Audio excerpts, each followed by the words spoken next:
This Restorative Justice Life is a production of Amplify RJ.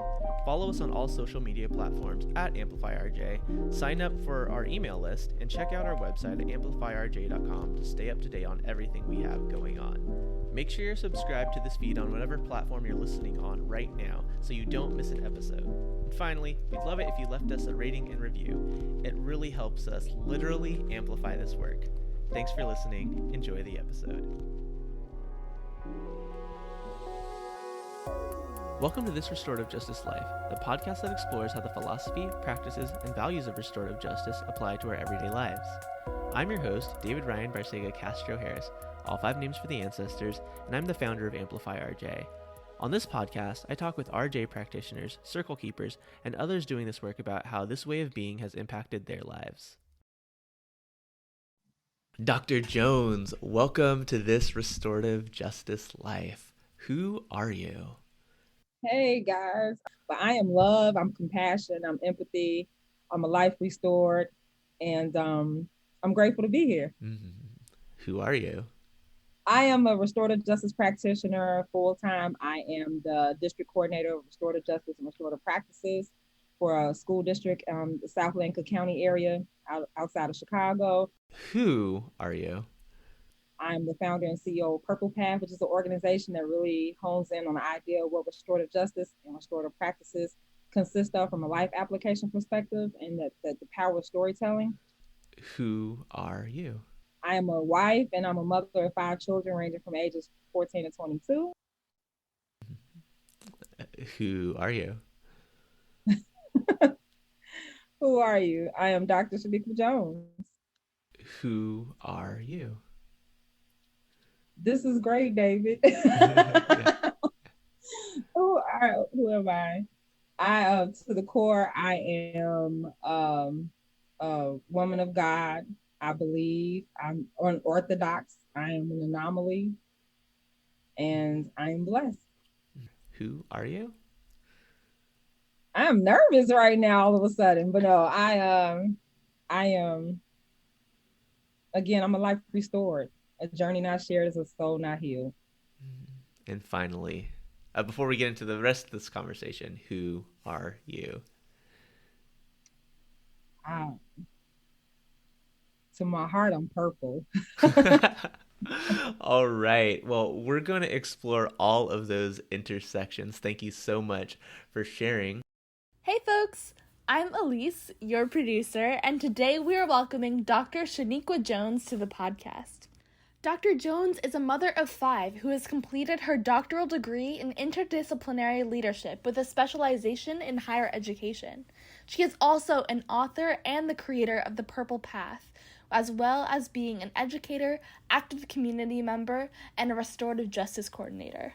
This episode talks about restorative justice in the face of adversity, as well as in the criminal justice and school systems.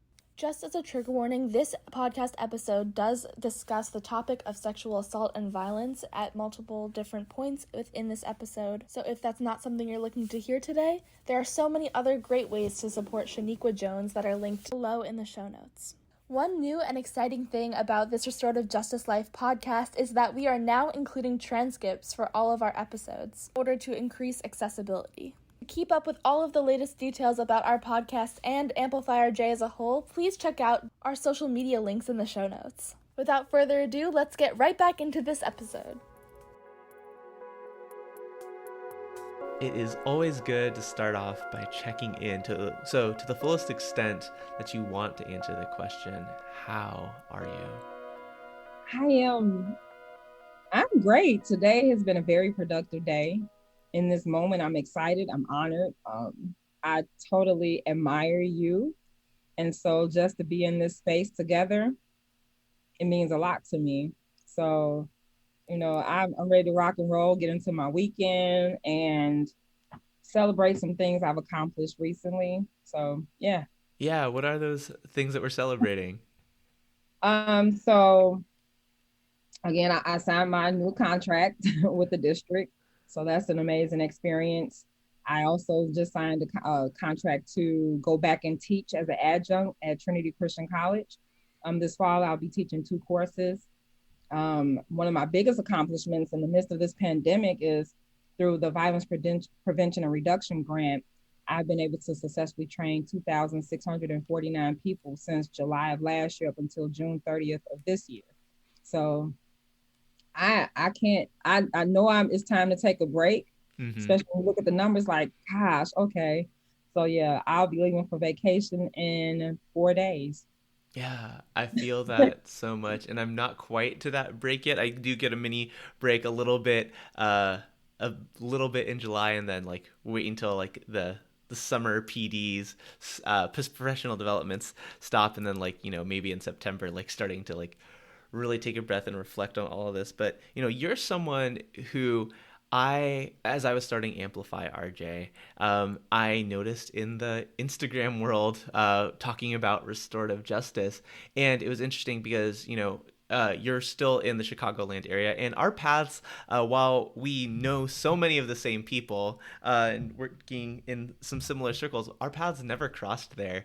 But I'm really happy that we've found each other through the internet. Really happy to be having this conversation here. You've been doing restorative justice work for a minute, but you were probably doing the work even before you knew the word restorative justice. So, how did this journey get started for you?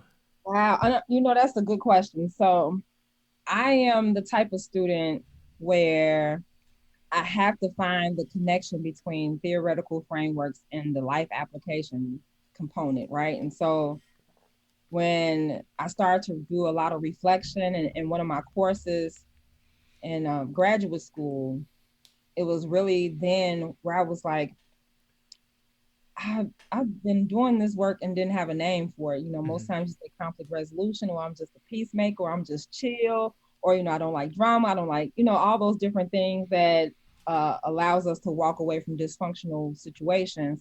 I'm like, I've been in the trenches and didn't even know it. And so one of the tasks in one of my courses, in my criminal justice courses, was to journal.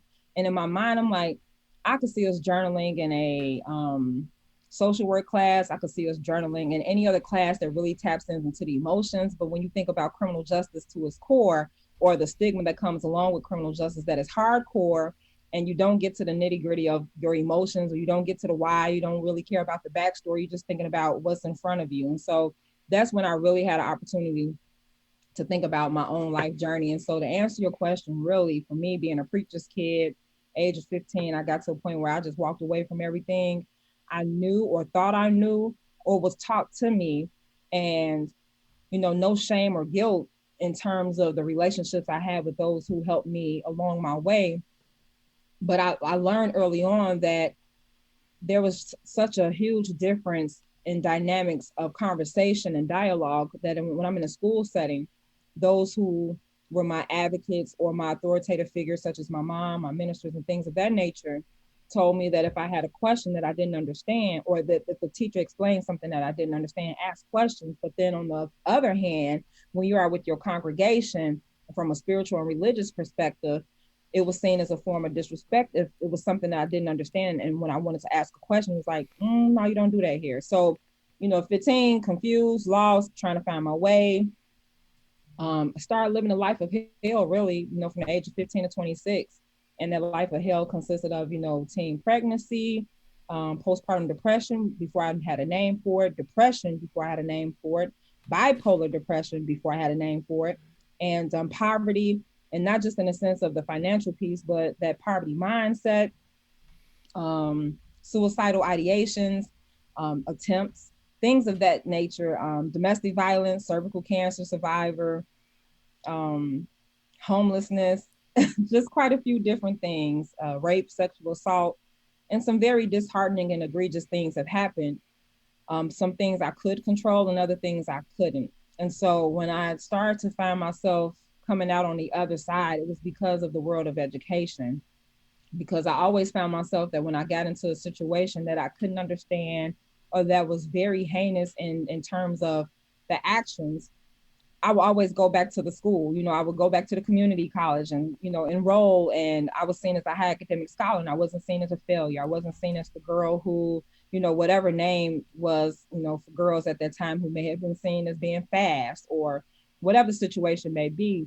And so when I made up my mind, years later, around the age, 26, I gave birth to my last and final child, faced death while I was in labor. I was in labor for 3 days, and I had an encounter while I was laying there. And most times people like, that don't really exist. But until you find yourself in those type of situations, you'll never understand. And so when I found myself there laying, dying, and not being able to comprehend and speak, I just had this come to Jesus moment basically, and was like, I couldn't think of the sinner's prayer. I couldn't think of any scriptures, because I don't care how much you may have memorized certain things in your life and has become a habit. When you are in panic mode, a lot of things that you remember day to day, in panic, you don't. And so what went from me trying to quote the sinner's prayer and ask God for forgiveness, because I was always told as a child that when you get ready to go home to glory, you see the light, and all I saw was darkness. So I got real nervous, like, no, not today. Like, I done came too far. I cannot go to hell. I already don't like being hot. So I was having these conversations internally, cracking jokes, because jokes are my coping mechanism. And so what ended up happening was I just had my come to Jesus moment. Was like, God, just save me from myself. I mean, as much as I could say, I want you to save me from other people, save me from circumstances that have happened in the past, but don't just let me survive. I want to live. I want to raise my own children. I want to thrive. I want to make a difference. I want to use my own journey of what I've been through to get me over to the other side, and be able to help other people along the way. And from that moment on, it hasn't been easy, but I've definitely been able to fulfill that part of my calling. And so, I started taking my life serious, changing my circle of influence, changing my environment, changing the way I think so I could change the way I live, so that when I found myself back at, the in those educational settings, I started thriving, and I stuck to it, and I became consistent, and I started thinking about what does it mean to restore not just my mind, but what does it mean to restore my soul and my temple, and start delving deeper into the philosophy of restorative justice. And then here we are. Yeah. And that was, oh goodness. Wow. Thank you for sharing all of that. There was so much in there.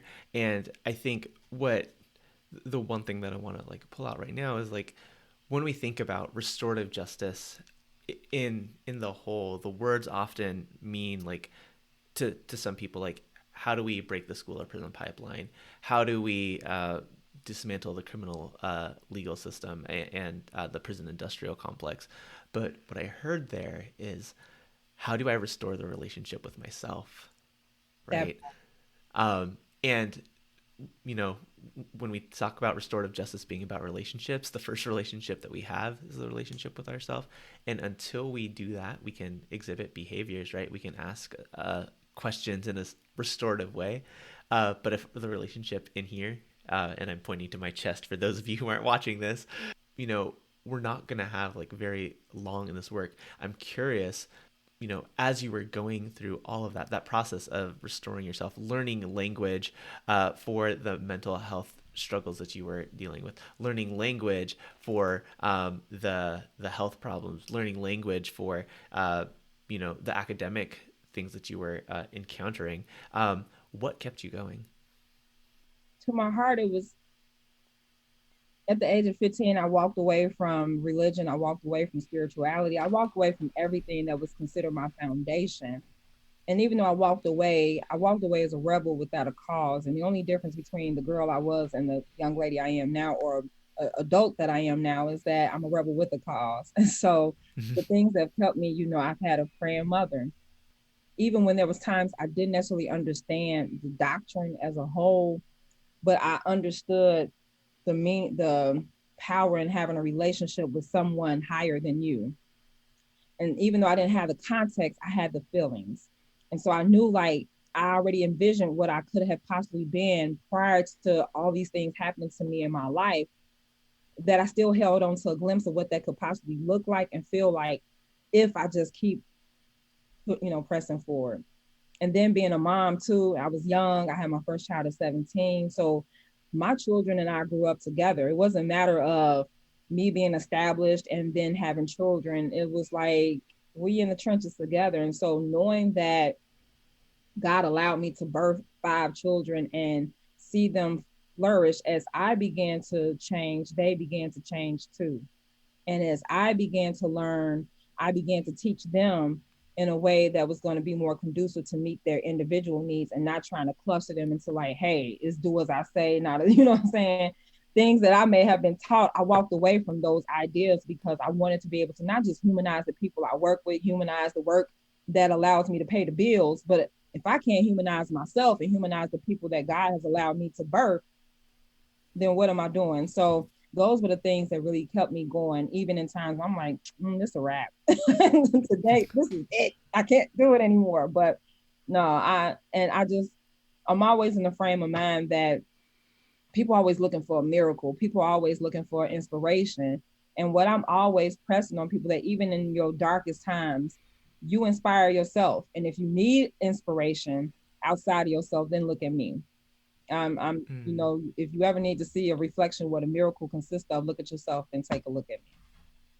Yeah, absolutely. And I'm thinking, like, one, we need those examples, like, as much as we need more than representation or role models. Those things are important for people to be able to navigate those. And I know there are young people and older people who are your peers who are looking at you right now and like, yeah, like if she can do that, I can do that too. Like honestly, like for me, like you were on a billboard the other day, right? And I'm like, when Amplify RJ, like literally amplifying this work is the mission. Like we can be sharing this work in all kinds of different spaces, and it's not necessarily just the ways that we train. You've done a lot of different things that I admire in putting this work out there. So one, thank you for that example of that for me, but of like inspiration for so many other people. Two, when you were introduced to the words restorative justice, what was that like, and how did that like take root and really like drive a lot of the work that you're continuing to do now? So I definitely have to pay homage to a few people, which is Dr. James T. Coldren. We call him Pops, better known as Chip to the world. He was one of my professors as well as my advisor and mentor. And he introduced me to other individuals such as Catherine Rayford and Emir Hardy. God bless his soul. He passed away not too long ago. But those were like 3 key individuals that helped me understand and cultivate a better understanding of restorative justice from a life application perspective. And then what did that look like in the criminal justice system? Because initially I received my master's in criminal justice. So it was like this twofold, like, okay, we're talking about being punitive, but then on the other hand, here's restorative justice. I'm like, well, why isn't that not applicable to every situation? So I had a lot of questions that I think for me, I was channeling my inner child, the child that couldn't ask questions in church or couldn't ask questions in the congregation. I was like, I'm not going to ever not ask questions anymore. And so I pretty much just channeled that inner child. Like, I want to know more. How can I get involved? Who are doing, who's doing the work in the community? And so I started doing a lot of work in the community, working with a lot of the different school districts, became a graduate assistant to get more knowledge, to understand the data behind restorative justice. Because for me, restorative justice is more about the narrative, of more about the qualitative research, not necessarily the quantitative research, which is more like mixed methods and things of that nature. And so I wanted to make sure that the numbers complemented the narrative. And what did that look like? And how do people understand that restorative justice is a way of life and not a program? Because we all know programs come and go, and leadership change, direction change, initiatives change. And so when you see RJ as a way of life and not a program, then the sustainability of it all is just remarkable. So that's how I got involved, was through, at Governor State University, located in University Park, Illinois. I'm gonna shout them out too, because that's always another home for me. And I began to hone the skills to be more confident in being able to speak and to train. And so I learned the basic fundamentals of how do I deliver a message. And for me, I had to learn that it wasn't communication at all. I was always taught that communication is key, and it's not, it's comprehension. And the only way you can start to comprehend a message that is clear is through relationship. And the only way you can create a relationship is being able to humanize the person in front of you. And the only way you can start to humanize the person in front of you is by saying hello. And the only way you can start saying hello is being confident in who you are as a person, and how have you been able to be restored, and how have you been able to influence and inspire so that it's okay for you to say hello, even if no one else does. Yeah, there's so much in there where it's the vulnerability that it takes to start with sharing yourself is different than anything that we are really taught to do. We're taught to protect ourselves and not let other people see perceived weaknesses. I think a lot of times those vulnerabilities are strengths. But those are also, when we hide those things, those are barriers to creating relationships and allowing deeper connection. And, there's the quote about, people don't care how much you know until you know how much they care. Like, you can't help someone who doesn't think that you care about them. And that's applicable in so many places. You got started with this work in the context of the criminal legal system. How did it evolve from there for you? For me, it was just being able to look at like my own life journey, things that I've just shared about, being that church girl. What did that look like? How did she need to be restored? Then that's how I started tapping into adverse childhood experience to think about what did trauma consist of, and what are some things that unresolved issues and unresolved traumas that is carrying over into my adulthood that is not allowing me to make adult decisions because I'm operating off a child mindset. And so when I started to think about my own life, I'm like, who else could be experiencing? I know I'm not the only one. And so it started like, I ran for Student Senate, and I started running for different leadership opportunities and from the student perspective. And then that led into a full-time position once I got my master's degree. And so I worked in admissions, and all the different people I were encountering, it was more than just that situation itself that brought them to Governor State. We started to form relationships and understand like, okay, there's a backstory to the reason why you're here. Like, you didn't just come to Governor State like, today let me go here and apply and see if I can get a degree, but it was a purpose behind it. So how can I help you fulfill that purpose? And so when I start to approach everything I've done from a restorative lens, my life just shifted quickly because I had to take a look at my own life. And when I started to look at my own life, I started thinking about my children. I started to think about like the decisions I made didn't just affect me. So while I'm sitting here going to counseling and therapy, and I'm in school, and school feel therapeutic for me because of the conversations we have in the class, my children may not have the same opportunity. So I have to do my due diligence as a mom to make sure that when I got raped, you witnessed some of that. When I was abused physically, you saw that. And in my mind, in that poverty mindset, prior to being introduced to what life really could look like, I had conjured up the idea that, well, since it was me directly, I'm the one that's being abused. And even though you may have witnessed it, you're fine.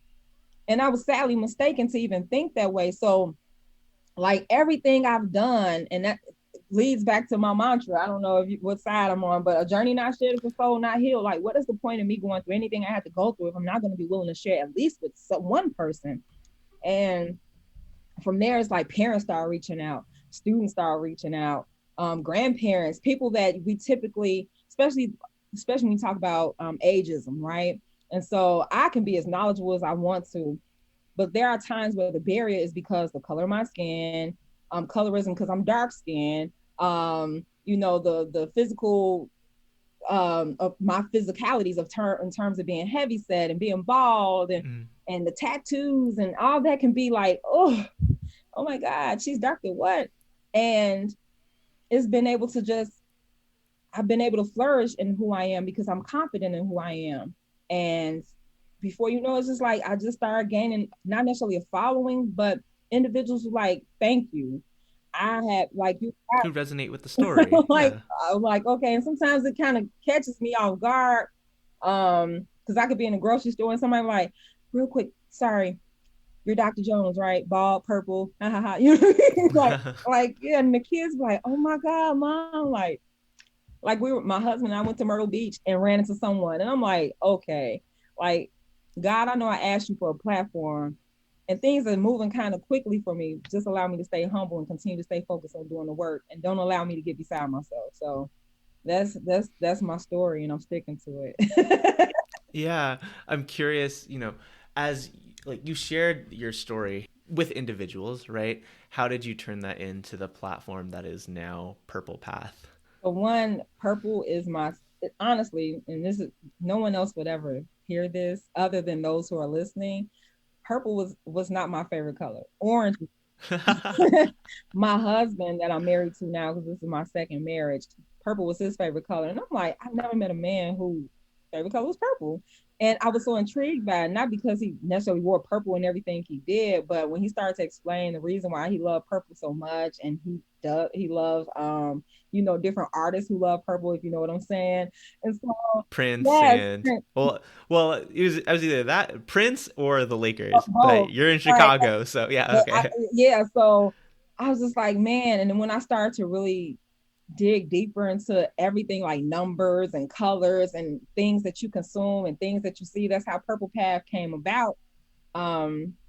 Just one of the biggest things was I wrote my very first self-published book. I've co-authored books, but this was my first self-published book by myself, was 12, a memoir to my younger self, which is a story about my journey from the little girl I was to up until the day I walked across stage with my doctorate degree. And so we released the book the day after I graduated or had commencement ceremony and a hooding ceremony. And when we released the book, a year prior to that, mind you, I'm in the trenches of my doctoral work and I'm writing a book. Everybody like, your timing could not have been worse. And I'm like, but this is therapeutic for me. And I can only imagine if it's therapeutic for me, some certain things I didn't even remember until I had to sit down and start writing. I'm like, dang, I forgot about that. And then when I started to look at the direction of how my book was coming out or turning out in terms of editing, we realized I compartmentalized experiences by location. So if you read the book or you have the book, you'll realize that there's 12 chapters and each chapter is a specific address. So we've done, like, people have done scavenger hunts to figure out like what that location was, like the place I was born, Ingalls Hospital in Harvey, Illinois, or the home I was raised, or the school I went to, the high school I went to, the Governor State University, where was pretty much towards the end of the book, and then different places. Some of those same places, like the place I was born at, Ingalls Hospital, is the same place I had all 5 of my children. Same place that when I was raped, that's where I went. When I tried to take my life, that's where I went. So some of the best moments of my life happened in this one location, and some of my worst moments happened in the same location. And what does that look like when you're trying to heal in the same place where you've been harmed? Because it's hard to do. And so when I started to detach myself, not because I felt like I was better than, but I'm on this healing journey, and I have to take a different approach, that if I really want to heal in a successful manner that's going to allow me to continue to be productive and do more than what I've been doing, then I'm going to have to separate myself and create healthier boundaries so that I understand what my triggers may consist of. Because this healing journey is for life. It's not just like, hey, I'm going to start this healing journey today and I should be done by Friday. It's not like that. And so when I started to be more vocal about my experiences and wrote that book, it set the tone for everything else that has happened from that moment on, even to the point where my family somewhat disowned me for a while, because even though I wrote the book and I gave them PDF copies, I'm like, go through it with a fine tooth comb. I didn't name anybody, but if you know who I am, then you know who I'm talking about in certain, specific situations. It was like a shock for them, because the generational gap is I'm 40, my brothers are 53, 55, 57, my mom is 81, my dad would have been 86. Like, they were just born at a different time where, like, things that happen in this house stays in this house. So for you to write a book about it, oh my. I don't know that that's wholly generational. That's just people right now still too. Yeah. And I for a while I suffered, but I wouldn't change it for the world, because what ended up happening, the book came out in 2016. A year later, my mom calls me and was like, I have to see you face to face. We got to get to the gist of what's happening. And this is the powerful part of the story, David, because I had to realize that all the things I've done, good, not so good, and indifferent, has tremendously affected my mom, right? And because I'm her only girl, I'm the baby, a lot of the things that she didn't have to go through with my brothers, she definitely went through with me. I made up for lost time, basically. Like things she didn't have to experience them, I got you. Okay, yeah, I'm going to lock up every weekend, having to come bond me out to the point where they're like, she can't, she's bonded out. Like there's no more I bonds. I don't know if you ever, had to go through anything like that, but it was terrible. And in my mind, what I did was when I started to shift from that poverty mindset to one that's based off being restorative and a wealth mindset, I never once sat down and had a conversation with my mom and said, Mom, forgive me, I apologize, or whatever that conversation needed to look like. What I did was start to take action to move in the right direction, assuming that should have been good enough. And so releasing that book released a lot of hurt, a lot of pain, but it also created a sense of she just doesn't get it. And when I had to come back a year later, it was like, I apologize, because I'm not a sorry person, but I apologize. And I was specific in terms of the reason why I was apologizing, why I was apologizing, what I was going to do to make it better.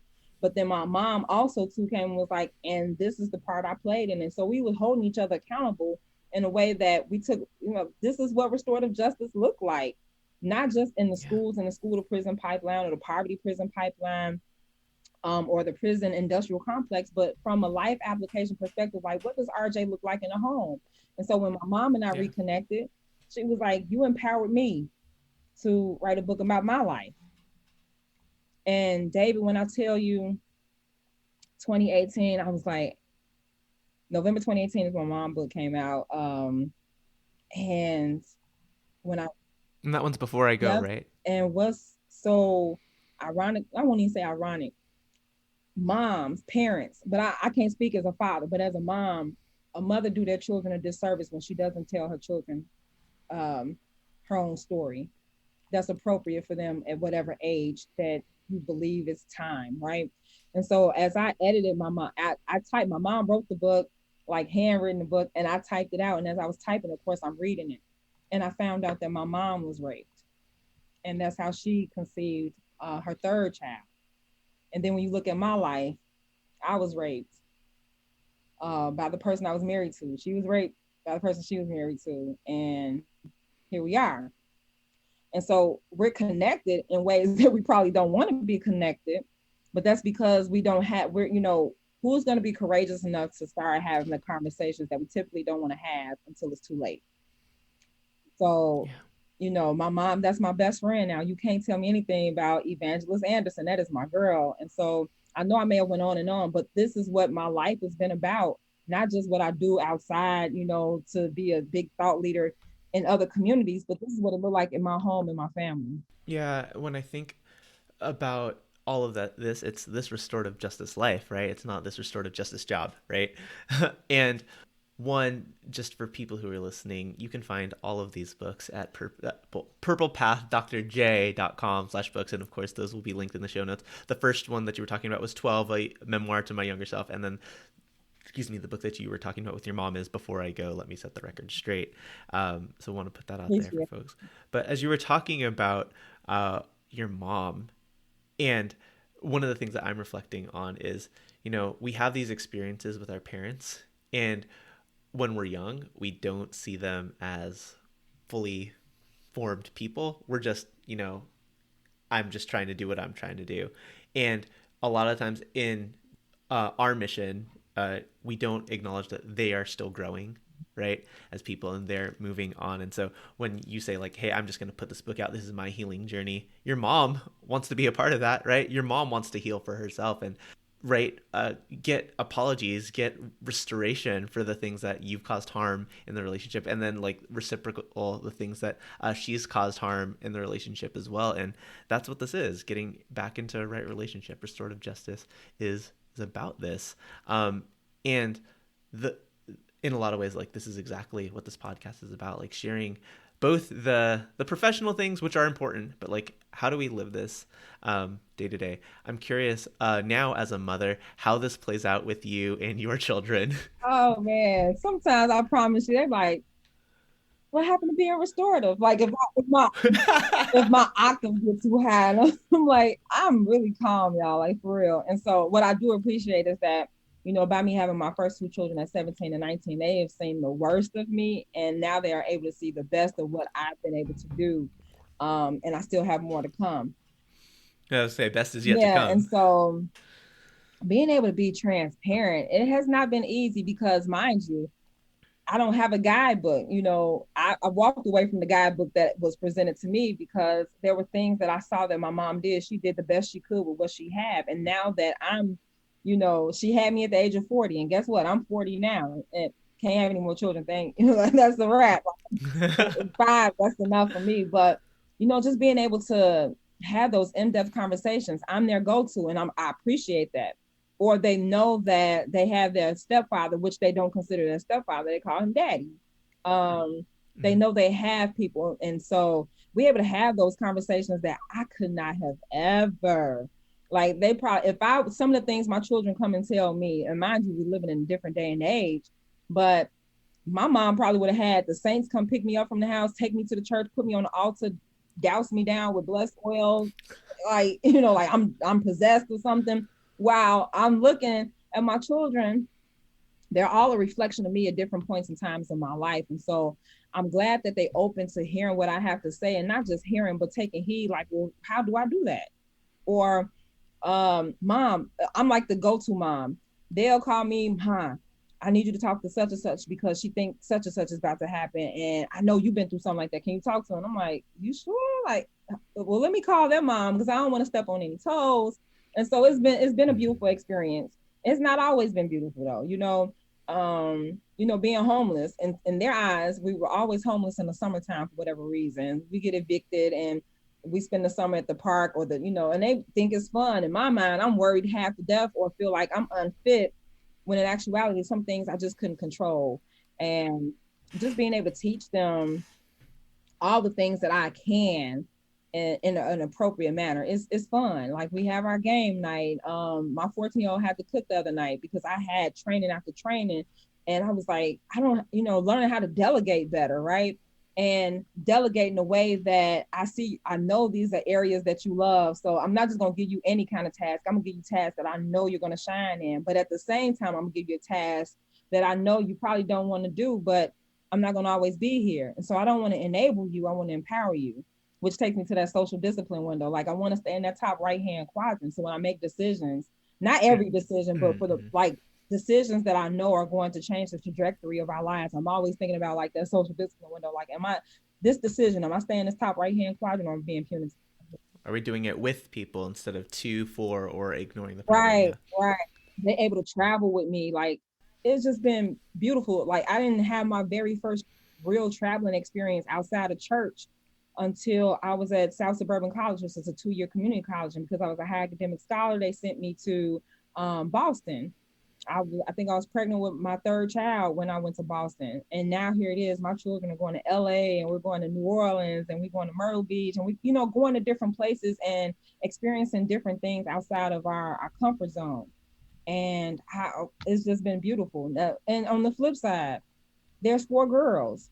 I get the catty chatty all the time. Like, oh my God, she got my side. Why my hair? You're like, everybody just go bald like your mom then. We don't have that problem. But, just trying to help them navigate life, especially in the midst of the pandemic, right? And so, like, 2 of my children really have had a hard time in the pandemic. The social piece, depression, and being able to normalize, like, hey, let's get back into therapy.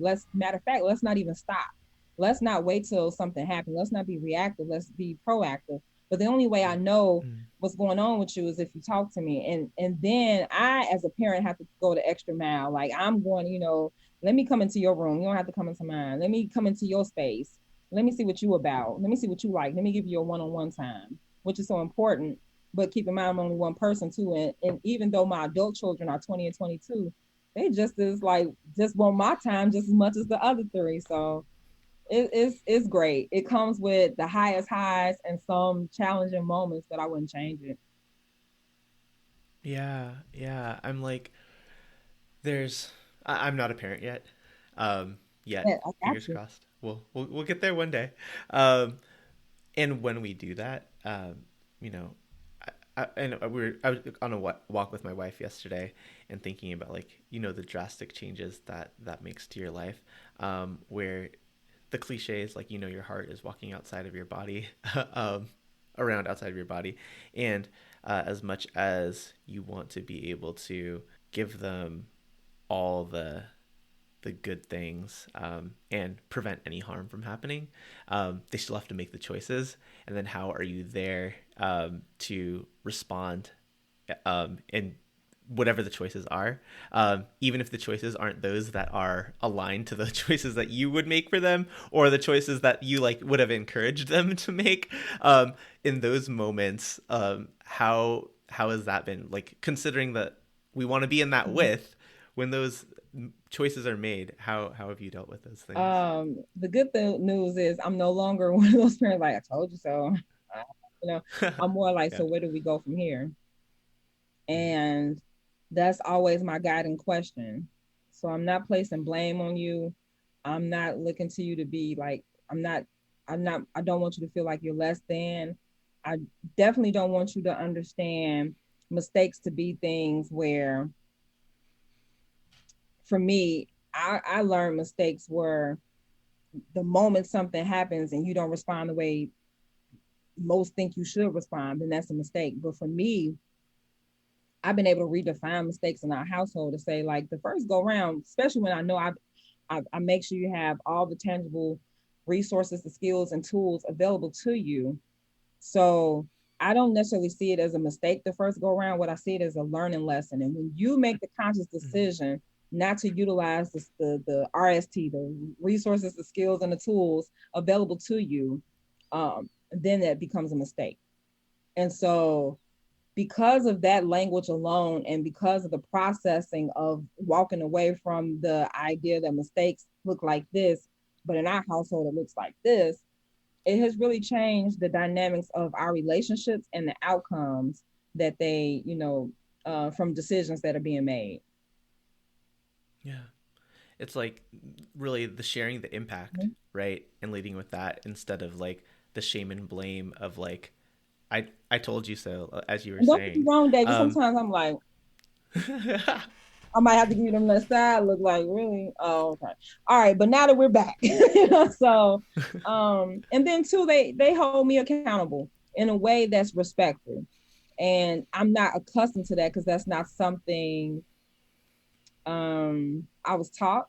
That was not something that was introduced to me. So I well, you taught them to do it. And on top of that, holding me accountable to the again, like, with respect, but also learning how to effectively use your voice. Because for me, it was assumed I knew how to use my voice because I was a church girl or because I was a preacher's kid. When in actuality, I'm like, I know how to talk and communicate and comprehend when I'm in a church environment amongst like-minded individuals who believe in God the way I'm supposed to believe in God, or way I'm taught to believe in God. But what does that look like when I go to school at 15? They're not trying to quote scriptures, the word that comes to my locker and like, hey, I want to holler at you. And I'm like, but I'm a Proverbs 31 woman. Like, what? And so it was terrible because I was so naive. I was goofy. I laughed. I was the kid that laughed at everything because there was a lot of things I didn't understand. Language that was being used, I didn't get it. And I didn't want to be seen as lame. I didn't want to be seen as a nerd. So I would just laugh stuff off, not knowing it's getting me into some trouble because I didn't understand the context of what was happening. Because I didn't know how to comprehend. They're communicating, but I can't comprehend what you're saying. So we have some real touchy conversations. Like, they keep me abreast of, like, Ma, they don't say this term anymore. This is what they say. And I'm like, oh my God. Like, if I had pearls on, I would clutch them. But thanks for letting me know. Because now as the school administrator, I'm like, think I know where this student is going with this conversation, and why everybody else might be oblivious to what happened. I'm like, I'm hip to it. So they teach me just as much as I teach them. So there's that, where that reciprocity come in, or different things, I cook very well, but there's certain things I just don't cook because I feel like it's more time consuming and I don't have that kind of time to commit. So they be like, but Mom, we found a faster way to do this on TikTok. So let's go to the store and get this. And I'm like, okay. And it works out. And then when it doesn't work out, it's like, we still gonna eat this because we made it. So yeah. Absolutely. You mentioned the work at schools as an administrator, as the coordinator of restorative justice and restorative practices. I always laugh at titles like that because, in the context of schools, like this work is not all just on one Right. person, Right. right? It has to be like Everyone. this is what's happening. This is the culture of this place. Share with us one how you found yourself in that position, because remember, we're going from like criminal legal system to schools, and what's that journey been like, doing this work in the Got context you. of So kind yeah. of, I won't go all the way to back to the beginning of time because I had my very first job at 14. But if I was to fast forward to maybe 2010, I was at Governor State, became a grad assistant, then started working there full time. And as a full time worker there, I worked in admissions, I worked in admission processing, I worked for the registrar's office. I was, grad assistant for the restorative justice side of things in the criminal justice department. I was a research assistant. I worked in international services. And so, because of those different opportunities in different departments, that even though we were one collective unit as a university, each department had a different culture, right? And so then when I left after I got my doctoral degree, I went on to Trinity Christian College as the director of community engagement and diversity programs. That was probably one of my most challenging positions. I love Trinity Christian College, but I just knew when I took that position, I still had no clue of the direction in terms of profession of where I wanted to go. And so it was life changing for me in many different instances. And when I left there, I became the dean of students at a school on the south side of Chicago. I was the dean of student from a restorative justice lens. And that brought quite a few different challenges because I encountered families and staff and faculty or staff and administrators who felt being punitive was the only way. Even with the context of knowing my role and my position. And so I had to learn in that moment, I can no longer take on assignments that are not in alignment with who I am. And that Mm. if for any reason I have to walk away, I want to walk away with the highest level of integrity I possibly can. And so with that being said, while I was the head of deans at this particular school, I also was doing contractual work with the school district I work for now to help them authentically bring suspension down by 38% that particular school year, which was 2018, 2019. And it was some trench work. It was like, if I wasn't bald then, I would have been bald after that year, because you had so much pushback from the community, pushback from administrators, pushback from teachers, pushback from parents. And I was always the one that's saying like, why are we doing this? Like, why are we tapping too far into emotions? Like, this cool and all, but can we wrap this up? Can we go a little faster? And I'm like, that's not how it worked. And because I stayed true to who I was and started to really walk into that calling and had the support of the superintendent and assistant superintendent, we got some things done. Right. And so then it was like, if you was able to do this just coming in 2 days a week, and of course, sometimes some weekends, and doing some research in the evening and coming back up to the school, I was like literally like a chicken with my running around like a chicken with my head cut off, like they say, right? So my mom used to always say that. But I say that to say that they brought me on board full time. And I explained to them, it's a transition. I love it, but this is how I operate. And I'm not saying I always have, I want to be in a position that's going to allow me to continue to do the research, because I don't have all the answers. And for every situation that presents itself, I don't have the answer to every situation. But what I do have is a set of skills. I feel like what's the Liam Neeson, Taken. I have a particular set of skills. Yeah. So I appreciate that they really poured into me, from PD sessions, connecting me to different individuals across the educational sector in Illinois, to the point now I was appointed by Governor Pritzker and the Illinois State Board of Education to the Whole Child Task Force. And so working closely with 29 other educators in the state of Illinois who are like heavy hitters in the game, it has just been a rewarding experience. And so going from that to where I am now has been that's how that position came about. And so one of the things have been tasked with doing is creating a district-wide restorative justice plan. And because of my my ability to be a part of this whole child task force, I know I'm going in the right direction, because the same conversations that we're having in terms of dialogue about, next steps are things that I'm already implementing in my restorative justice plan.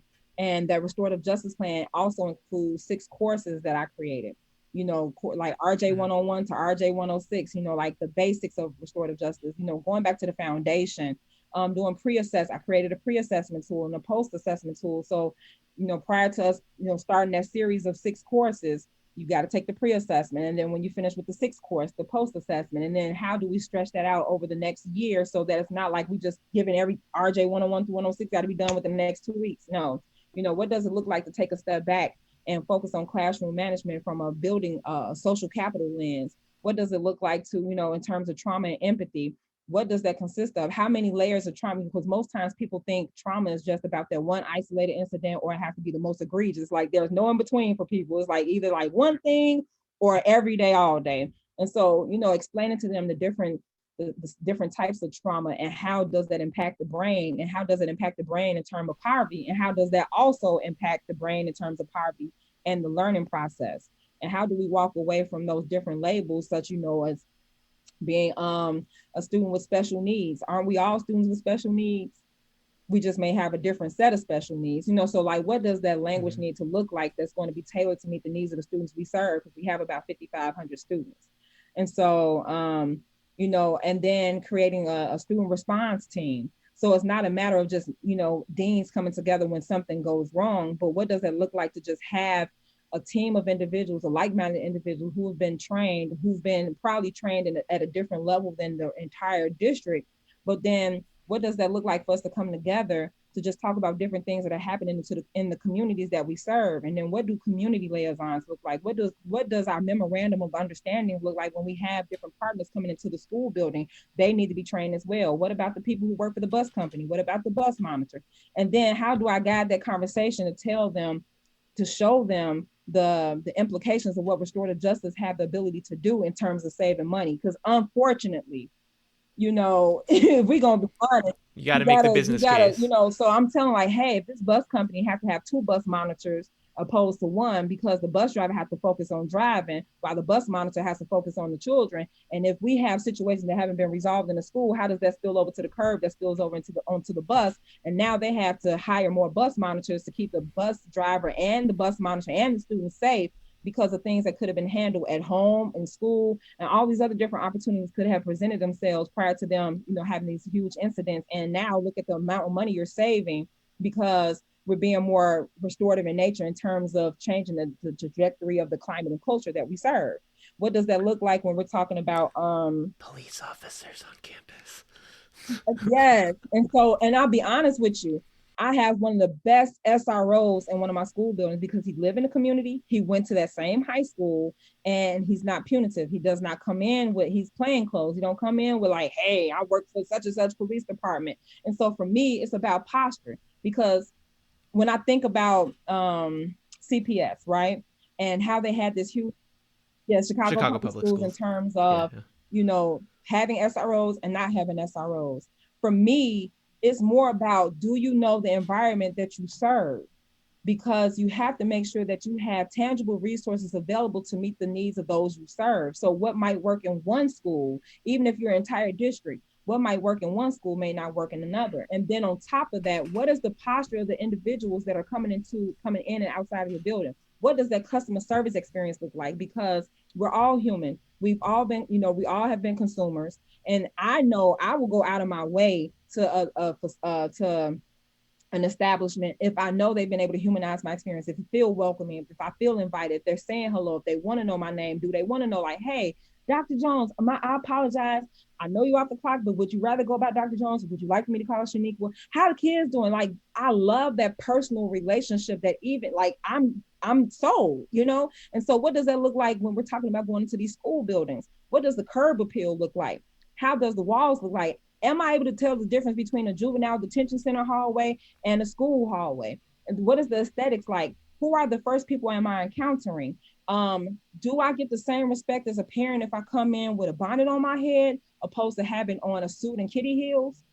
And what is the difference? What are our hangups as it relates to that? What does that look like when we go into the classrooms? And so I do activities with our teachers to talk about, give me the adjectives that are associated with your best customer service experience versus your worst customer service experience. And then when you think about your best customer service experience and how you felt and the emotions and the adjectives attached to those best experiences, are you bringing those best experiences into the classroom? Yeah, there's policy, right? Whatever the policy is, and people can follow that. But we all know that policies are only as good as the people who are upholding them, right? And it comes all the way back to what we were talking about at the beginning, relationships, right? How are you treating the person who's right in front of you? What are the assumptions that you're making about who they are and their value, right? Are they a problem to be solved? Are they an object to produce a result, like as in a test score, or are they a human that we are trying, a little human, a smaller human, a younger human that we're trying to nurture and help become a member of our community that will be the fullest human that they can be, one that shows love and contributes to the community instead of harm. If you don't get that poured into you at all aspects, I'm not saying that's impossible, but it's harder to work against that environment where you're in, where we adapt to our environments. And how do we make sure that the environments that we're creating for young people are those where they see the value in themselves? And I keep bringing it up on every episode of this podcast for like the last month, but James Baldwin's quote about children have never been very good at listening to their elders, but they've never failed to imitate them. And so that's always super present for me. I'm curious, when you're thinking about when you're sharing these insights with teachers, inviting them, or people who work in schools, because it's not just teachers, right? People, and you're inviting them into these practices. What is the pushback you experience, and how do you navigate that? To be honest, over the last 2 years, my team and I, because even though I'm the face of Purple Path, I have a team of, it's 12 of us total. That really hones in on looking at feedback, evaluations, what can be done to do better, what modifications, what more our audience looking for. And so the only pushback I have seen, that the only consistent pushback is, how does this apply to me? Because I work in the office, I'm isolated. Pretty much I like the puppet master in certain aspects. And so, that is it's pushback nonetheless, but that's when we start honing in on those one-on-one conversations. Like, well, let's talk about a time you may have been harmed, or a time you may have harmed someone. What was done to make it right, or what was not done? What would you have wished for? And so when you try, sometimes I have to, when I'm having conversations with my administrators, like, how, a scale of 1 to 10, how confident are you in terms of this information being received? And so that gives me an opportunity, like we do a whole discovery call before we can come on board, to even say, are we really going to come on board? Because every opportunity is not my opportunity, and all money is not good money. And I don't believe in signing off on anything just for the sake of saying, like, we had Dr. Jones come in and do a PD session. But if it's not going to be successful implementation and proper execution involved in that entire process, or consistent follow-up, then I don't want to come on board. But one of the things I have seen outside of that, and having those one-on-one conversations, keep in mind it is a little bit more tedious and it's a little bit more time consuming, but it's definitely worth it. Out of like several situations, I can only think of one where somebody was like, yeah, no, I'm good. And that was because just from their perspective, it was like, I got 1 foot in, 1 foot out. I'm about to retire in 2 years. And so trying to, get on board about something that I really am oblivious to, I'm cool. I'm not even open to learning. I'm not even open to caring. I'm like, oh, that's harsh. But, I appreciate people honesty and their truth, but it's still harsh nonetheless. The other thing is, I have seen, especially in the midst of this pandemic, the silver lining for me, like, I released my 7th book in March, and it's called The pineapple orange juice, right? Yes.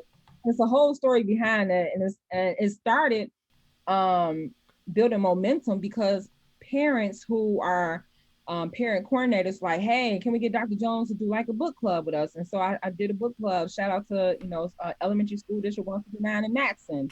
They are phenomenal. And those parents was like, I tasked every parent, bring a parent that don't ever participate, because you might be associated to this parent because you live in the same neighborhood. Y'all might even kiki and cock out with each other, but they don't show up for parent events.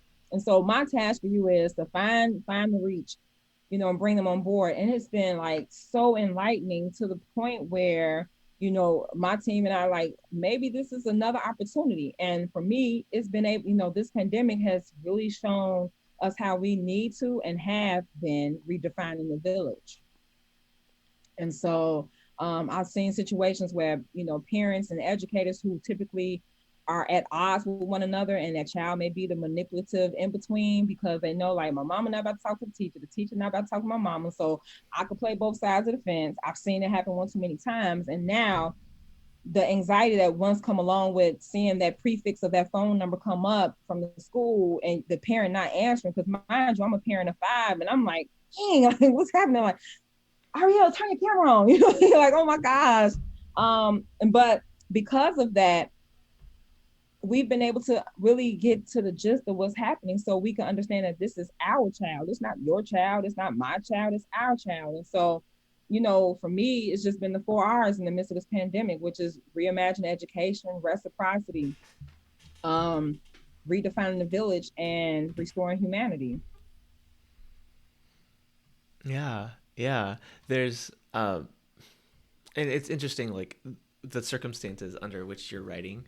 You wrote the book, right, in the middle of the pandemic, where we are like more isolated. We have been more isolated, and like the pandemic only brings out the gaps in communications. The pandemic only heightened a lot of the problems that already existed, being like, in this case, being like gaps in communications between parents and teachers. And now coming back into all of this when we're hopefully going to be back in person come the fall, fingers crossed, knock on all the wood.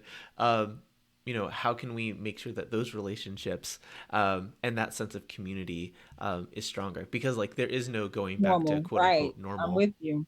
Right. Yeah. And so so what I did this last month, June 8th through the 29th, every Tuesday from June 8th up until the 29th of June, I've been doing parent book club session. They asked for the book club, and it's a quick read, but they wanted to really delve into each chapter week by week. And so because of that, the conversation shifted from talking about the book to mental health and mental illness, and making sure I had tangible resources to share. So I'm sending, like, each week I was finding myself sending follow-up emails, like a recap of our conversation. I'm sending a replay of the video. And then I'm also sharing the resources, like, hey, I know you mentioned you're looking for a Black male therapist. I have the perfect person. Call him 9 a.m. tomorrow morning, And so for me, the approach I take to being restorative is that I may not have all the answers, but I'm connected to someone who has an answer for you. And so that's how we build social capital. And most times people don't like using the word network in the world of restorative justice because they feel like it's transactional, not relational. Well, whatever the connection, like we're all connected. And it makes me think about this TV series I'm watching on Netflix, Manifest. And oh my gosh, one of the things that you keep hearing, like, someone's whispering, we're all connected, which is part of the calling, if you know anything about Manifest. But like, even the things I entertain in my extracurricular activities is all like, I don't entertain craziness. Like, I even found myself unfollowing a lot of different things on social media because it wasn't that I didn't have the time. I didn't make the time to unfollow these different things. And you have to be conscious of, from the time you wake up in the morning, how are you starting your day? Are you praying? Are you meditating? Are you journaling? Are you working out? Are you drinking your room temperature water? How much water are you drinking a day? Are you getting any type of physical activity, especially in the midst of a pandemic where most of us are sitting in front of a computer? Are you using the Pomodoro technique to say, like, okay, I'm gonna work this 25 minutes, and then I'm gonna take 10 minutes or 5 minutes to walk or whatever it is? How are we restoring our temples? Because the best relationship I can ever have is the relationship I have with myself. Full circle. I think we can start transitioning towards first the questions that I ask everyone, and then wrapping it up. We've talked about it in a lot of different ways, but define restorative justice.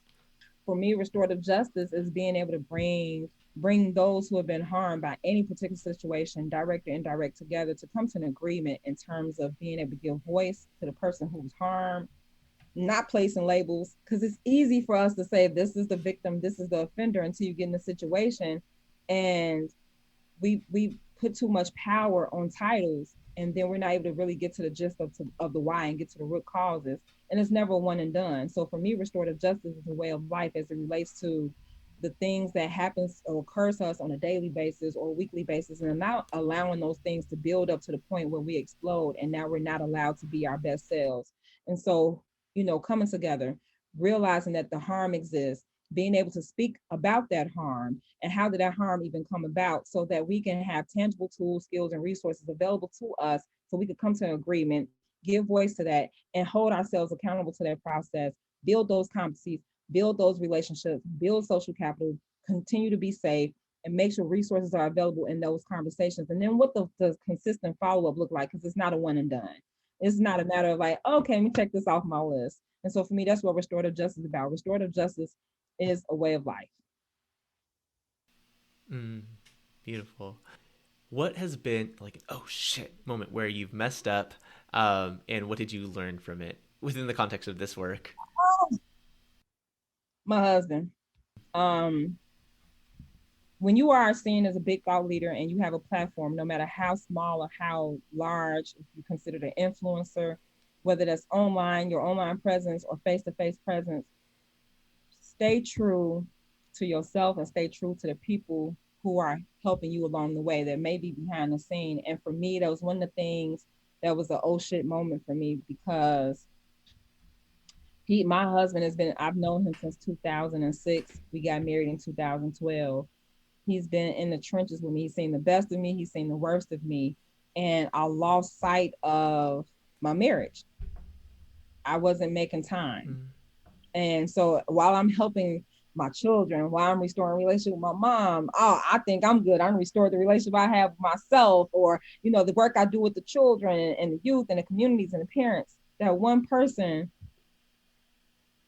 was just like, I won't ever say another word, because if you don't see it, then why should I have to say something, right? And so what does that mean to meet people where they are? And how am I doing the work that I say I love to do if I'm not the person I lay next to is the person that I assume like we made it? Isn't this what we prayed for? Isn't this what we worked so hard for? So what does that look like to resurface the conversation? Like, okay, we accomplished these goals, but what are the next set of goals? And the person you were in 2006, that not be the person you are in 2021 or 2020 at that time. And what do we need to do to press forward? What do you need from me? What I need from you? Where's the reciprocity? How we're going to restore the relationship, because I'm the one that harmed you. So to be honest, it's been a blast. Like we really had to redefine, like the children are getting older. They still need, they still need us. They just need us in a different capacity. So what does this look like in terms of our relationship? You accomplished your goals. Now I want to start my own nonprofit organization. Well, not has not a janitorial service organization that's going to, give people employable skills. And I'm like, okay, I got you. Now, if I have all these resources that help me build Purple Path, then I need to allow those same resources to be available to you. And I need to support you in the way you would like for me to support you, not the way I want to support you, because it might be two different things. And so the only way I'm able to do that again is to be able to humanize this experience and take a step back and say, I apologize, because I can see where I went wrong. I know where I went wrong. And so what do you need from me? Not just an apology, but what is the act? Like, we could talk about it, but what actions do you believe I need to take? And am I able to do those things? So let's talk about it. So yeah, that was my old shit moment. Yeah. Relationship with yourself, relationship with the community, but like, those other close relationships. You get to sit in circle with 4 people, living or dead. Who are they? And what's the question you ask the circle? My mom. who's alive. She's 81. Okay. My dad, who would have been 86, he has passed away. Um, my cousin David, who passed away last year, he's probably one of my favorite people in the world because I'm the youngest of maybe 60 plus grandchildren. I'm 40. He was the next one close to me. And when I was a freshman in high school, he was a senior in high school. And so like he was like my brother.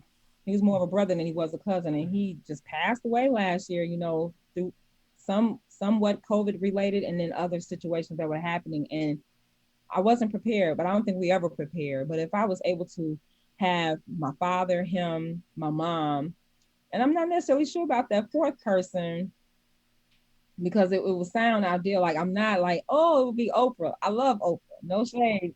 But yeah, I'm not quite too sure about that fourth person. It probably would be my husband because my husband never met my father. And a lot of the different things I know about my father, experience with my father reminds me of my husband sometimes. Like my husband we're total opposites. I'm outgoing, lover, like, hey, boo, bring it in. And my husband is the observer, like, hey, how you doing? All right, keep him distant. And my father was the same way. And so I would love to see the two of them have a dialogue because those were two important individuals in my life, along with my cousin David. And then my mom, I've never seen my mom interact with this new frame of mind with my father. So I would love to see what that would have looked like. What's the question you asked the circle? How do they feel about me?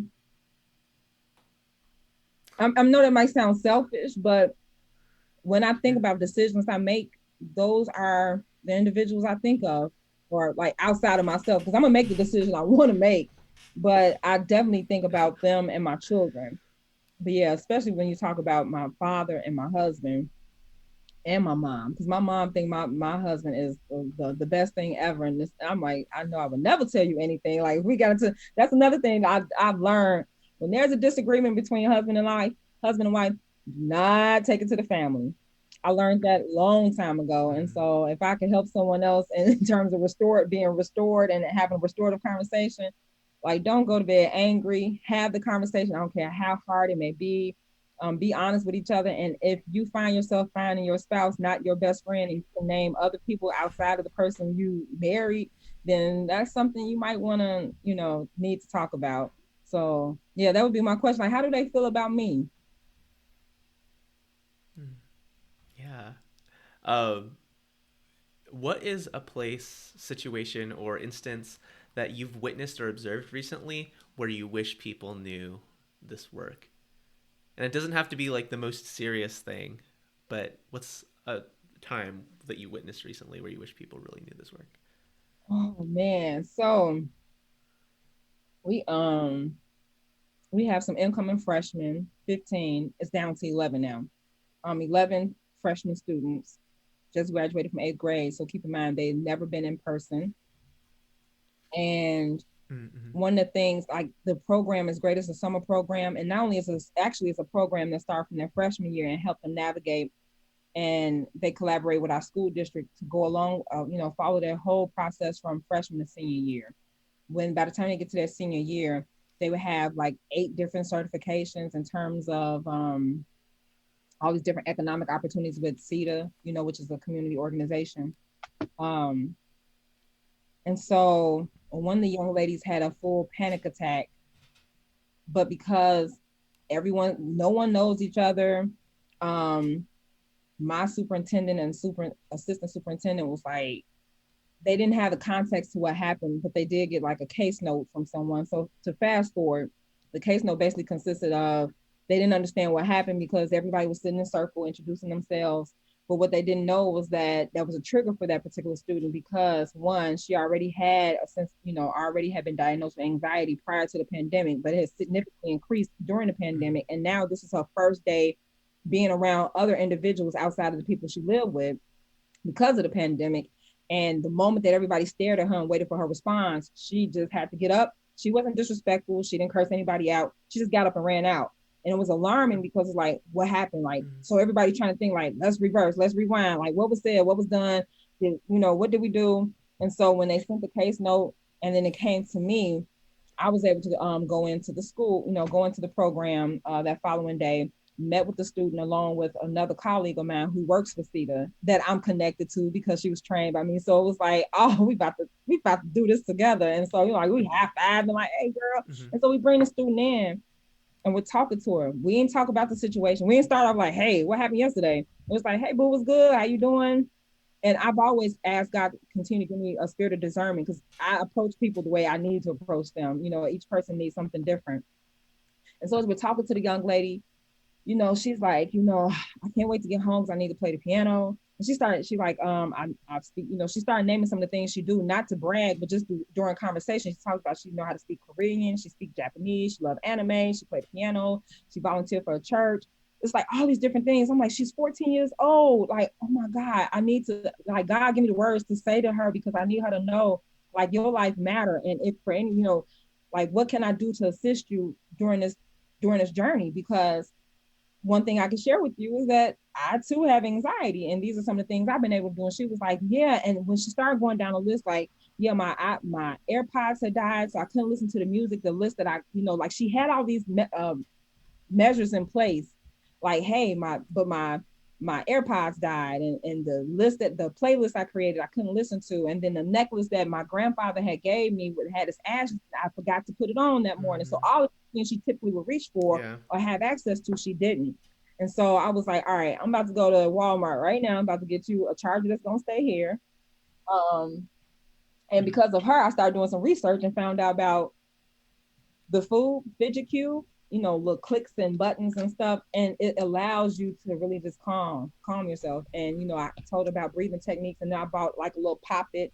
And then in return, the following day, I get a phone call, like, she got me some stuff. And so now we like starting this relationship, and then got the parent, got the mom involved. She's crying because she was like, thank you, because she works in education, and she was at a conference and she was sketchy, like already leery about going, but she decided to go because it was part of her job. And when we started to have a conversation, I'm like, we in this together, boo. Like, I got you. She was like, thank God, like you are heaven sent. And I'm like, no, I'm doing the work I'm supposed to do. And we're going to, stay in contact. So for me, even though it's more to that story about getting really like in depth with what's really happening and the behind the scene and the why, I was able to, my the young lady that I was working with, we was able to relay that message to like, let's take a different approach, to when we have our check-ins and our checkouts, so that, if students need different opportunities to be a little bit more creative in their responses, we have that available to them. So they went and purchased, like every child, every student, that all of them students have access to all these different little gadgets. Yeah, and that was powerful for me. And it was restorative. And I made mention of the mask that she had on, and she made me a mask. I'm like, teach me how to crochet. Anyway, but I say all that to say that was powerful for me, because it was showing like it wasn't just me. You had that the individuals who was running the summer program being proactive, like, hey, because they could have easily like, oh, she'd be okay. And they saw her and they humanized her experience. And like, we may not have a solution, but we need assistance to navigate this process. And so between them and the district, myself and the young lady from CETA, all of us coming together to work with not just the student, but with the family too. And so it was, and like even the conversation when, talked about, menstrual cycles, like, how did we get here? And so we was able to call the doctor and think about, like, because she has like some things that are happening, and was able to get some solutions in an area that we weren't even really focused on. But when you talk about doing the work that you do in terms of being restorative, it's really of course we coming together because of this situation at hand, but it's so much more, and so many more resources that can be made available so that child and that family can be as whole as possible. Absolutely. Thank you for that. When I think about this question, I've asked this in a lot of different ways. What I'm looking for is, and like I think I just need to like give people examples, but like things that like we're not necessarily personally involved in. I'm glad you said that, because one of my favorite TV shows is The Chi, right? And so I don't know if you watch it or not, but the last episode was about one of the main characters getting involved in a situation with one of his former best friends, and they got into an altercation, got into a physical altercation. As they were fighting, the teacher gets up And this student accidentally went to punch the other student, which was supposedly his best friend, and ended up punching the teacher. And because this was like an elite school, like, like it wasn't one. Was it supposed to be like Whitney Young? And with the private touch to it, right? And so they have their own set of rules, and they still base their rules off of, like, the key word they said in this entire process was zero tolerance. And so as he, it shows this young man trying to navigate what life looked like. He's apologetic, like even in the situation itself, he's like, oh my God, I'm so sorry, but of course he has to be removed. We get that, a teacher was harmed, he's bleeding everywhere. But what does that look like to, welcome him back in? And they didn't. What ended up happening was he wrote he didn't even write a letter. He's like, he even asked, he's like, before you can make your decision, can I have a conversation and tell you exactly how bad I feel? And he was authentic about it. He, they showed, like, prior to having this meeting, some of the things he was navigating, in his mind, and, actions that he was taking to make improvements. And like, he poured his heart out. And it's like, yeah, thank you for all that. But because our school is built on zero tolerance, we cannot tolerate this. You're bogus. And I was like, this would have been a perfect opportunity of what this could have looked like to bring the families in, the other student, the students who witnessed what happened, the teacher. I'm like, we could have really did some things. I even, I went on an Instagram page and was like, hey, last episode was good, but I would love to have seen restorative justice pan out in this particular scenario and moving forward. And so, that would have been the other thing I would have shared, because that was one of the things that was on my mind. But in my mind, I was thinking like something I was, like, personally connected to. I have a feeling I know what you're gonna say, but what's one mantra or affirmation you want everyone listening to know? Of course you would know. A journey not shared is a soul not healed. We shared that already. Thank you for that. Just let that wash over folks one more time. Say it again. A journey not shared is a soul not healed. You don't have to share it with everybody. Share it with one person. Share it with the person who, it's risky to do that sharing, right? And the impact can be so great. 2 more questions. Who's one person who I should have on this podcast? Have you had Robert Spicer? Yes, I have. You have? Uh-huh. I think it was like episode 10. We're on 42 right now. No, 43. This will be 43. I got you. I would definitely love to see. He was like my one person. Catherine Rayford would have been the other. Oh, I can hit up Catherine. Yeah. I think she would be ideal, especially knowing, like, I know her work and she paved the way for me. She's one of the individuals who paved the way for me. Yeah, I'll hit her up. And then finally, how can people support you and all of your work in the ways that you want to be supported? Definitely. You can always follow me on my Instagram page at Purple Path by Dr. J. If you have questions, concerns, or inquiries of how, about my work and how we may connect in some form or fashion and collaborate, you can go to my website at purplepathbydrj.com. And everything you need to know about the work that I'm doing and upcoming opportunities is on my website. So purplepathbydrj.com. Beautiful. Well, thank you so much, Dr. Shaniqua Jones. It's been a pleasure to hear your wisdom, your stories, your experiences. I might have laughed more in this podcast than I have in many of the other ones, but I immensely enjoyed myself. Anything else you want to leave the people with? No, I'm good. And just know that restorative justice is a way of life. Beautiful. Well, thank you, everybody, so much for listening. We'll be back with another episode next week. Thank you so much, Dr. Shaniqua Jones, for all you had to offer this episode. There are so many different things to pull from this episode, and I'm just going to pick a few of them. When discussing her journey and growth throughout this episode, she vulnerably shared about her darkest moments. She said, "Even in your darkest times, you inspire yourself." I think that this is so important because we often seek inspiration in all points of our life, when we are doing really well and also when we are doing really poorly. Finding little moments of inspiration within yourself, no matter how small, are extremely important. said that she felt like she was a rebel without a cause at some point in her life, and what has changed is now she is a rebel with a cause. What about yourself inspires you, and how do you take that and apply it to a cause that you care about? What are the differences between your inspiration and your purpose?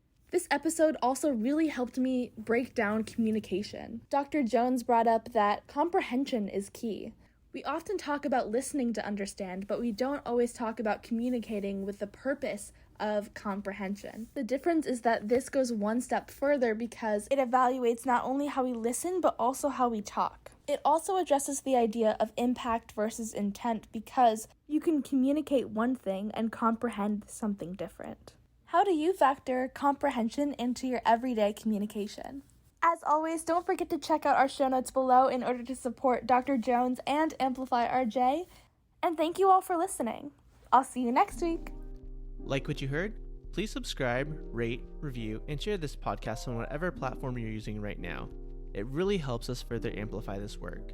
You can also support us by following us on our social platforms, signing up for our email list, rocking our new merch, joining our Patreon, or signing up for a workshop. So many options! Links to everything in the show notes and on our website, amplifyrj.com. Thanks so much for listening. We'll talk to you next week.